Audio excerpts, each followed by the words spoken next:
Hello, I'm Mike Hayes, back with another video on how to apply the Barry Harris system to the guitar fingerboard.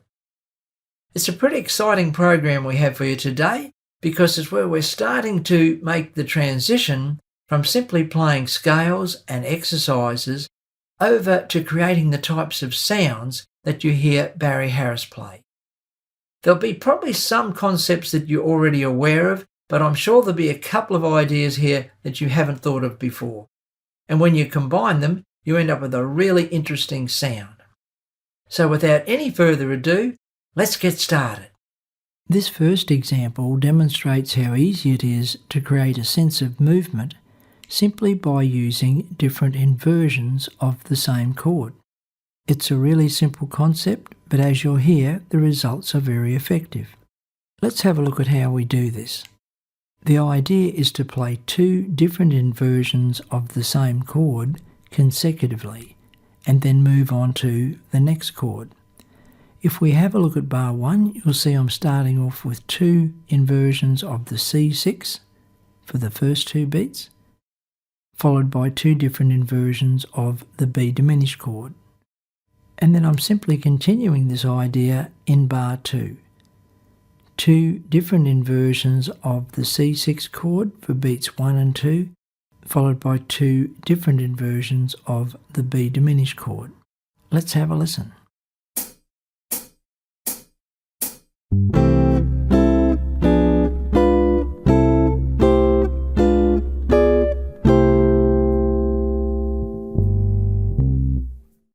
In this next example, I'm using the common tone diminished chord to create movement. And what this simply means is that it's a diminished seventh chord that shares a root note with the chord that it's resolving to. And typically it resolves to a major or dominant seventh chord. In this instance, we're resolving to a major sixth chord.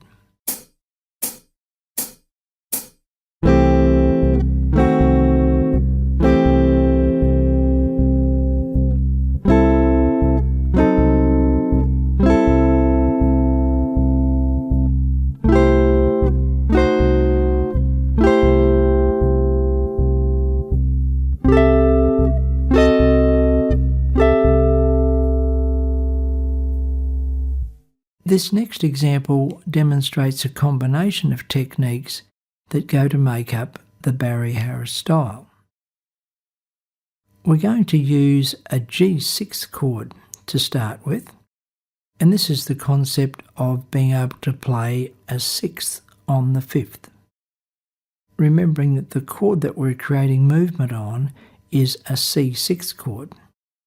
When we play a G major 6 chord over a C bass, we create a C major ninth sound.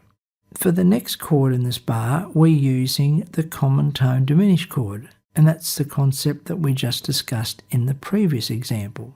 Then we're following that up with a C6 chord, and then once again using our common tone diminished chord to head back to start all over again.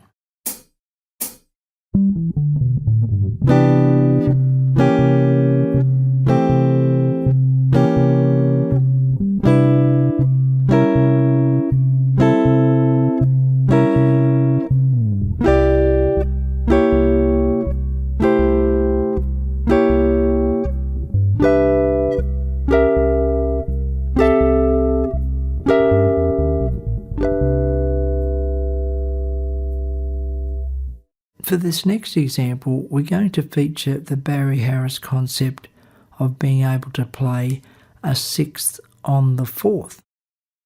Now, we already know that we can play a sixth on the fifth, but what you might not know is that you can also play a sixth on the fourth.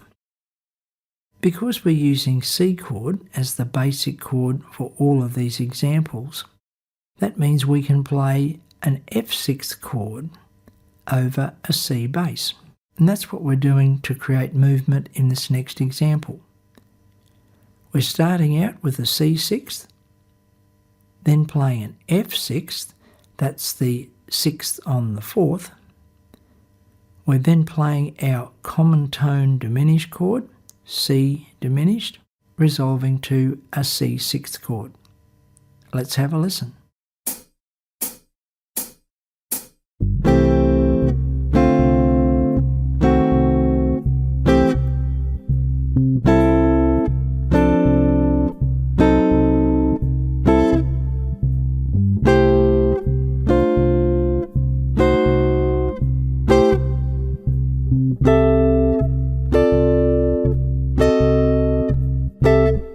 Okay, let's continue with the idea of combining various elements that we already know.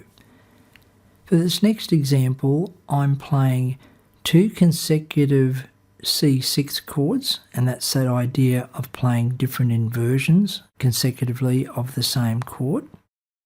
Then I'm following that with 2 consecutive inversions of a B diminished. So those 2 chords, the C6 and the B diminished, are the 2 chords that are created out of the C6 diminished scale, so we already know that. And then in the second bar, I'm going to use the common tone diminished chord. So I'll be playing a C diminished chord. And my thinking behind that is I'm wanting to resolve to a C6 chord. Therefore, I can use a C diminished chord to create a neighbouring chord. Let's have a listen to that.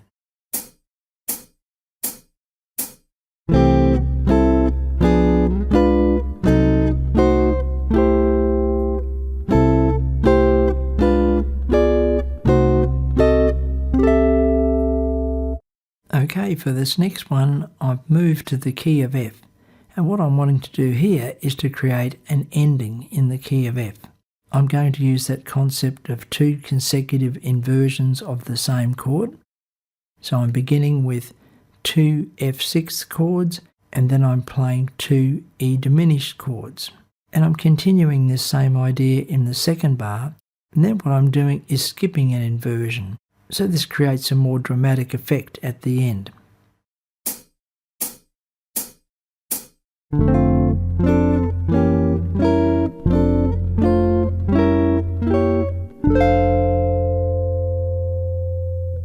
In this last example, I'm going to begin in the key of F and then move to the key of B flat. So I'm essentially creating movement around the circle of fifths. The basic set of chords that I'm thinking of is 2 bars of F, a bar of F7, and then we're into the new key of B flat. In the first bar, I'm using that concept of 2 different inversions of the same chord. So I'm playing 2 different inversions of F6, followed by 2 different inversions of E diminished, and I'm continuing that same idea in the second bar. In the third bar, I'm basically thinking of F7. I'm playing a descending F mixolydian scale as the melody notes on the first string. And this bar of F7 serves as an introduction to the key of B flat. Once we're in the key of B flat, I'm using the same idea of 2 different inversions of each chord. 2 different inversions of B flat 6, followed by 2 different inversions of A diminished. And I'm continuing that idea in the next bar and finishing with B flat 6.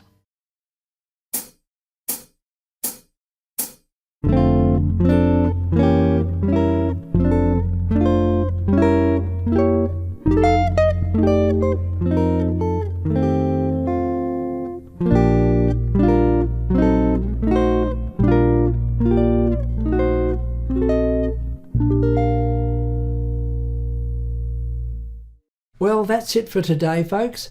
I do hope you enjoyed the lesson, and I hope there's something in this lesson that'll help you develop your own musical style on guitar. If you enjoyed this session and felt you got some value out of it and you'd like to support this channel, there's a link in the description below this video. Don't forget to subscribe so you don't miss out on all the good stuff. And if you like this video, don't forget to give us a like. It really helps us out. Until next time, all the very best with your guitar playing. Bye for now.